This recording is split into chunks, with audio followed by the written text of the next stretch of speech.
Não, acho que só tem 2, 3 pontos aqui que é importante mencionar.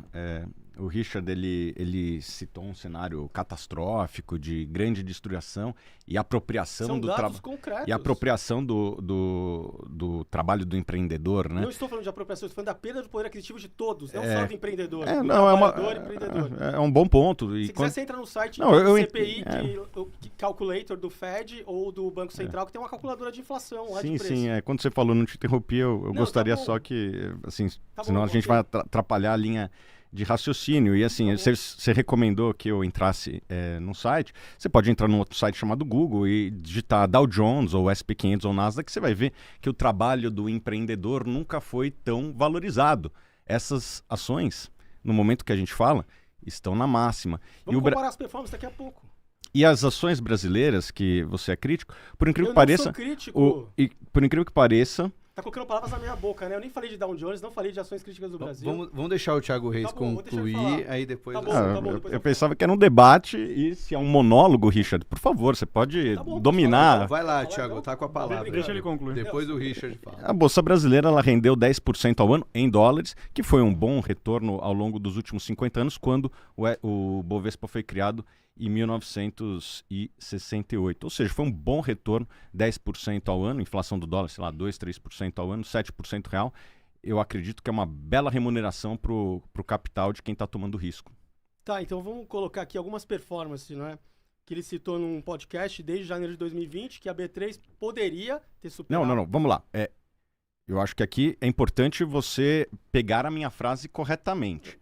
O que eu disse? A maior parte dos investidores que entraram durante a pandemia, daí alguém você vai pegar, então vou pegar aqui no começo da pandemia. Não.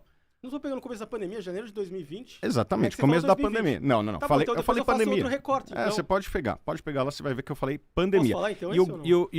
a a maior parte dos investidores de criptomoedas, inclusive Bitcoin, eles entraram em 2021. Foi o ano que mais adicionou investidores em criptomoedas e, não sei porquê, mas eu não acompanho muito o seu trabalho, mas a maior parte dos investidores de criptomoedas, eles não mencionam, não sei porquê, as outras 20 e poucas mil moedas que se tornaram pó. E a gente vai explicar já por que isso, você deixar Por que, eu que, falar por também. que vocês não mencionam essas 20 mil moedas Não, que viraram pó? eu menciono e explico pra você através de sistemas complexos como isso tem que existir e é uma coisa que não deveria nem te surpreender.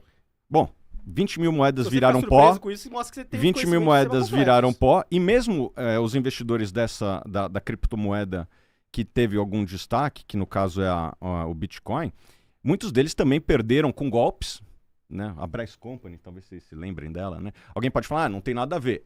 Mas é um sistema tão aberto que abre a possibilidade para esse tipo de fraude. E mesmo corretoras que operam dentro desse sistema causaram perdas de alguns bilhões de dólares aos seus usuários. Então, o retorno médio do investidor que queria Bitcoin não é o retorno do Bitcoin. Acho que todo mundo aqui vai concordar com essa frase, porque alguns investiram através desses sistemas fraudulentos.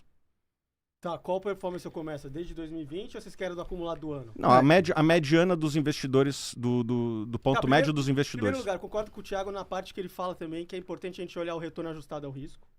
E para isso a gente tem uma série de métricas para acompanhar, por exemplo, Sharp, Trainor, Information Rate.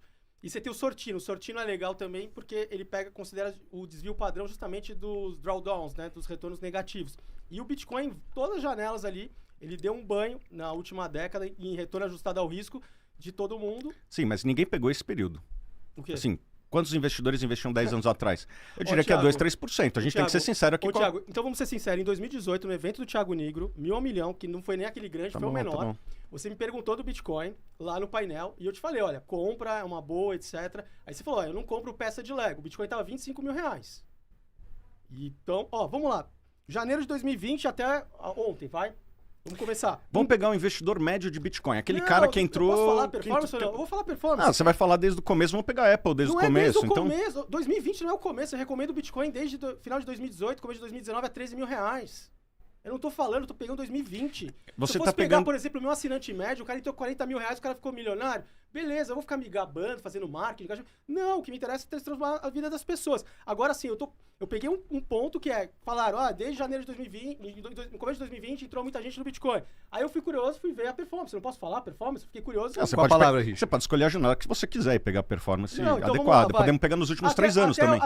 Podemos? Então pega. Então pega nos últimos 3 anos. Olha lá, em dólares, tá? Porque eu coloquei tudo na mesma base, tá? O CDI deu 7,23%.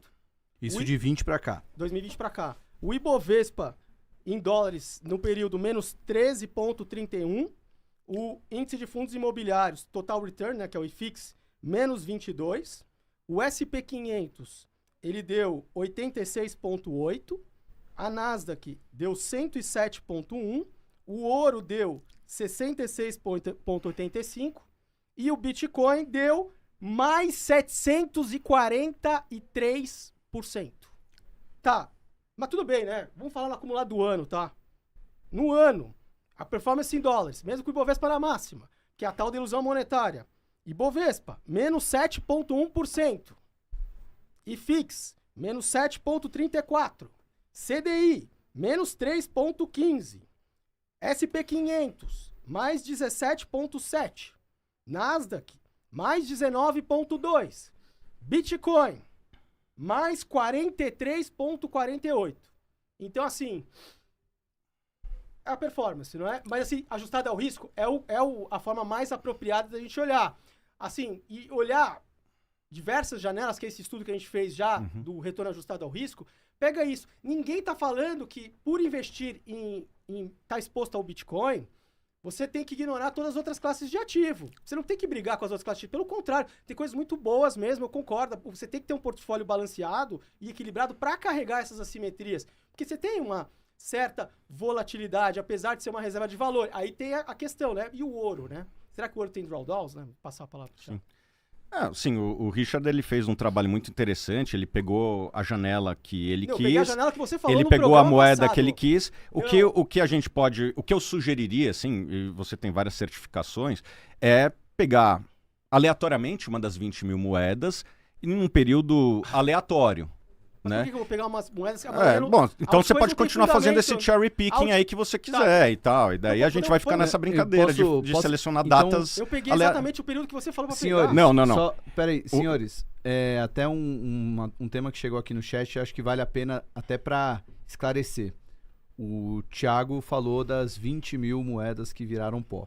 E você falou que isso é algo que tem que acontecer. É algo irrelevante. Então, é legal. Não falei irrelevante. Mas se deu a entender. Mas queria que explicasse. Você quer entrar dentro da minha mente? Você quer dizer o que as pessoas têm que fazer ou não? Vamos debater sobre essas 20 mil moedas deixar a que palavra viraram pro pó. Richard para explicar por que faz parte do processo 20 mil moedas virarem pó. Primeiro, Bitcoin... E que resposta você dá para as 20 mil pessoas, ou as pessoas que perderam dinheiro com essas 20 mil moedas? E que resposta que você dá para as pessoas que estão perdendo para a inflação, hein?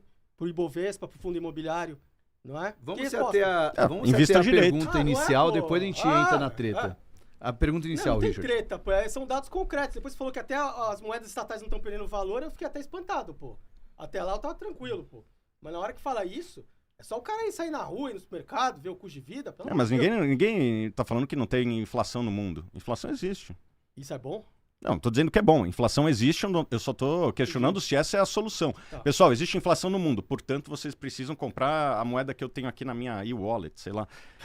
Essa é a solução proposta. Tá, vamos Mas lá. o ponto que o Thiago levantou agora. O Thiago Salomão. Isso, exatamente. sistema- Chama de Salomão, mais fácil. O Salomão. Bitcoin e o seu ecossistema é um sistema complexo, não é mais importante as interações entre as partes do que analisar individualmente as partes em si. E você tem a primeira camada, que é a gênese, que é o Bitcoin. Perfeito? Até aí tudo bem? Uhum. Em torno dele começa a surgir uma camada de experimentos, chamada altcoins.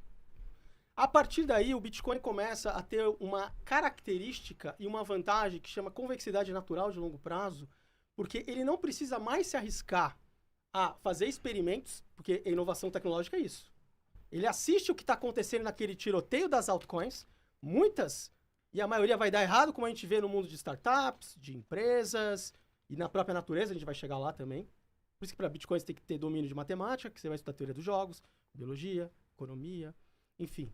E aí você tem essa camada de experimentos. Tem muita fraude mesmo, scans, tem documentários absurdos e revoltantes. Por exemplo, teve um lá que é uns malucos lá, não sei se você viu, de Miami, falando, os caras tinham tipo uma locadora de veículos, aí o cara foi lá, fingiu que tinha uma parceria com uma grande operadora de cartão, pegou uma grana, o cara, é um negócio, e o cara não tá nem aí. E ele se escapou delatando os outros e tal. Não, horrível. O final é revoltante. Meu, você é revoltante, você quer matar o cara, e o cara não tá nem aí, o cara dá risada e fala, eu tenho um monte de dinheiro mesmo, então assim, tem experimentos, tem fraude, a maioria não para de pé, a maioria tem muito oportunismo, mas tem coisas que surgem e que fornecem ao protocolo do Bitcoin ser incorporado ao longo do tempo de uma forma conservadora.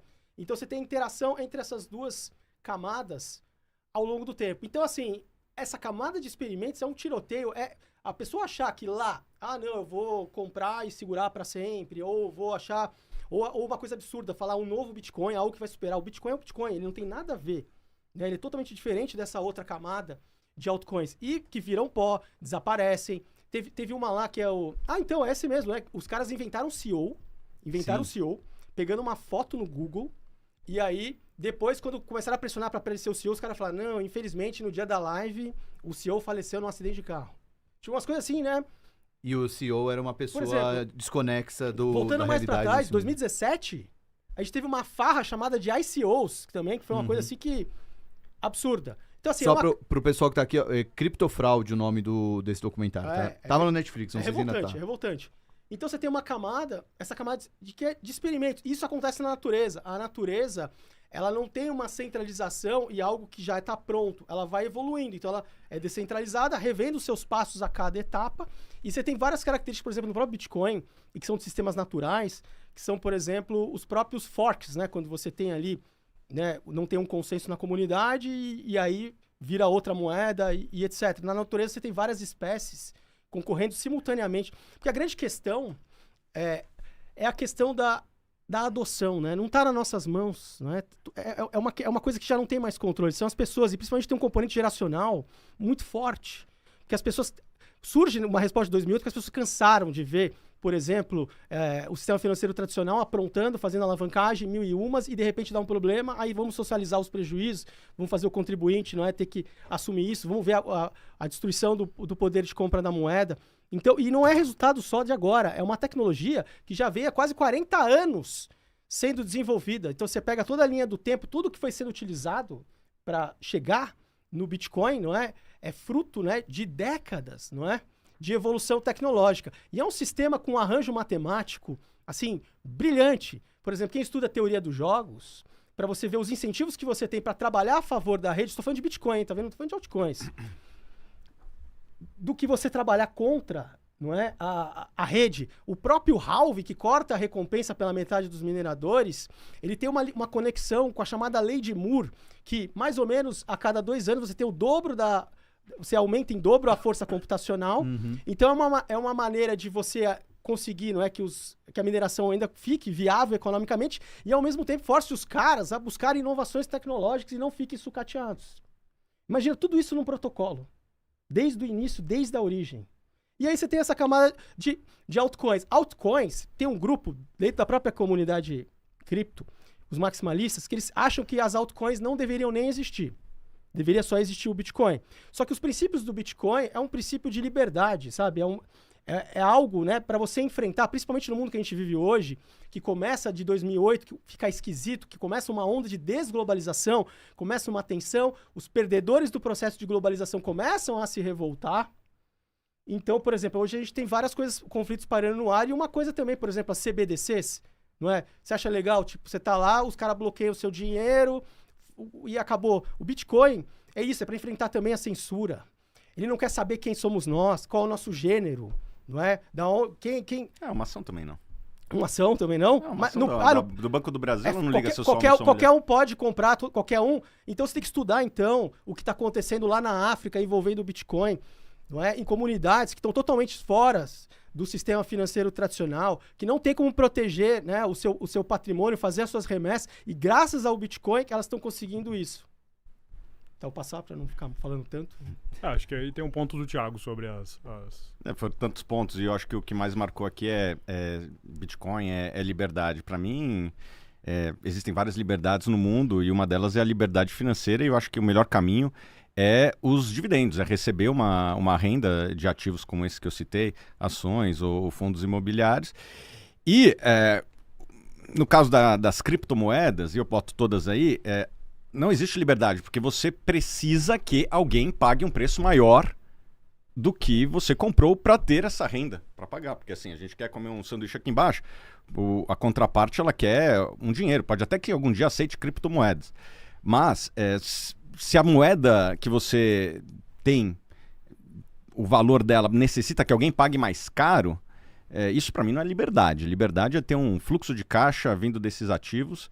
Para mim isso que é liberdade financeira. E não ficar na dependência de alguém pagar mais caro. Porque se a criptomoeda cair pela metade amanhã, seu poder de compra ele cai. Se a ação do Banco do Brasil aqui, que a gente citou, aliás, acho que fechou na máxima hoje, cair pela metade, se os dividendos continuarem sólidos, eu vou conseguir comprar o sanduíche aqui embaixo. Não, mas primeiro, né, a gente tem que entender o papel de cada classe de ativo. Por exemplo, você não deve investir, nunca deve ter investido em ouro, por exemplo. Não invisto, mas porque nos últimos 100 anos a rentabilidade média do ouro foi 1% acima da inflação, uma rentabilidade que para mim não satisfaz. E você investiria no quê, então? Ações e imóveis.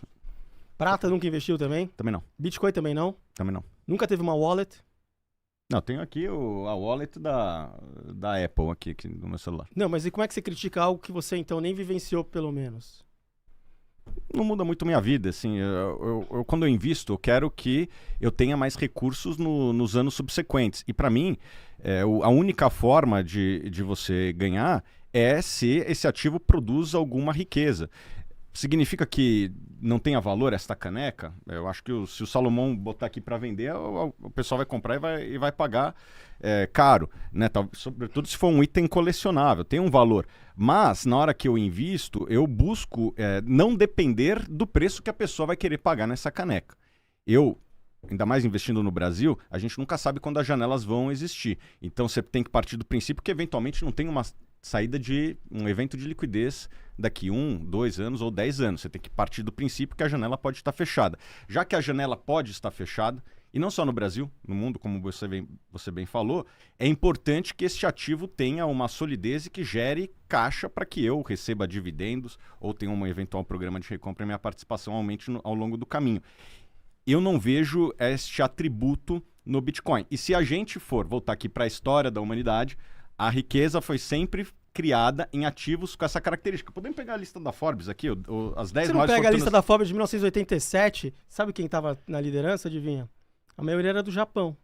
Então você vai seguir nisso, isso o mundo muda, né? Não, mas ali tinham ativos super valorizados, mas eram empresas, eram imóveis. E estourou, explodiu, né? Uma bolha aí que até... Sim, era 50 vezes lucro. Eu não estou recomendando você comprar nada a 50 vezes lucro. Eu nunca recomendei comprar nada a 50 vezes lucro. Comprar um ativo a 50 vezes lucro, a empresa tem que crescer muito. E o Japão que você citou, ele teve uma década perdida de crescimento e os múltiplos voltaram para a média histórica, que é as 10, 15 vezes. E agora, depois de décadas de redução do excesso que teve no Japão, das 10 maiores fortunas, se não me engano, 7 eram do Japão, e o Japão ele não tinha PIB para fazer sentido.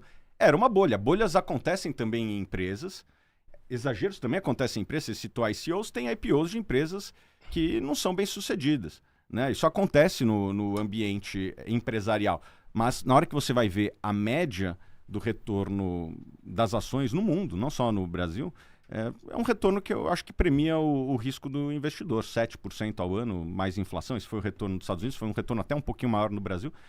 Eu acho que é um risco que é premiado. É isso.